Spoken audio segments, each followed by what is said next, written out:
अतीक अहमद ने देवरिया जेल में कभी अपने ही गुर्गे रहे जैद की पिटाई के बाद धमकी दी थी कि जिस दिन उमेश पाल को मारूंगा 15 दिन नेशनल टीवी पर यही चलेगा। उमेश की मुखबरी तुम ही करोगे, नहीं किया तो उसी के साथ तुमको भी मरवा दूंगा। जैद ने देवरिया जेल में पिटाई के कुछ दिन बाद जब अतीक के खिलाफ एफआईआर दर्ज कराई तो उसने उमेश पाल का भी जिक्र किया था। एफआईआर का वो हिस्सा अब वायरल हो रहा है। माना जा रहा है कि अतीक 2019 से उमेश की हत्या की साजिश रच रहा था। कभी अतीक के बेहद खास रहे आबिद प्रधान का दामाद जैद अतीक अहमद की सरपरस्ती में कुछ ही सालों में करोड़ों में खेलने लगा था। धूमनगंज, मरियाडीहा, असरौली, एयरपोर्ट के पास के इलाकों के साथ बमरौली में जितनी जमीनों की खरीद फरोख्त होती, जैद हर जगह हस्तक्षेप करता। प्लाटिंग के साथ साथ वो गुंडा टैक्स भी वसूलने लगा था।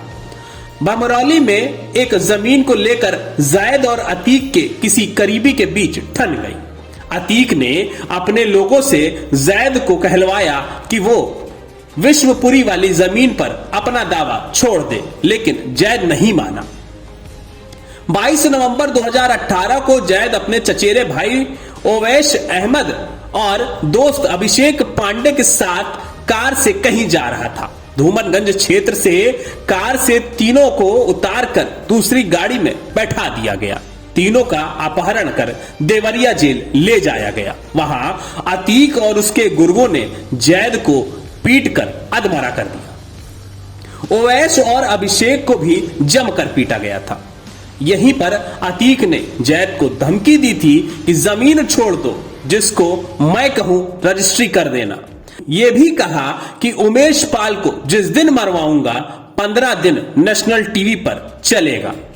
उमेश की मुखबिरी भी तुम ही करोगे, नहीं किया तो उसी के साथ तुम्हें भी मरवा दूंगा। इसके बाद तीनों चुपचाप प्रयागराज चले गए, किसी से कुछ नहीं बताया। अतीक ने उसके बाद लखनऊ के व्यवसायी मोहित जायसवाल का अपहरण कर देवरिया जेल में पीटा।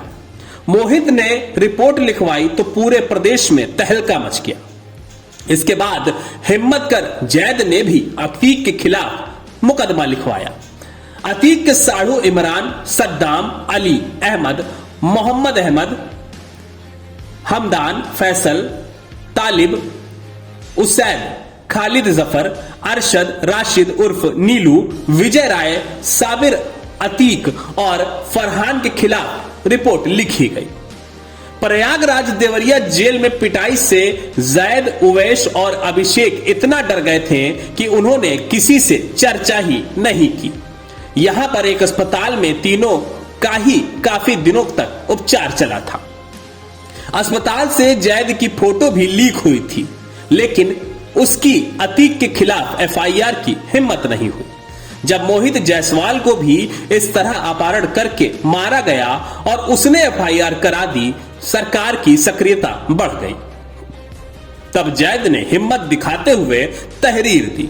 घटना 22 नवंबर 2018 की थी।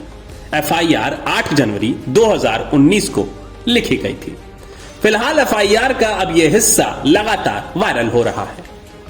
डेस्क रिपोर्ट, अटल टीवी।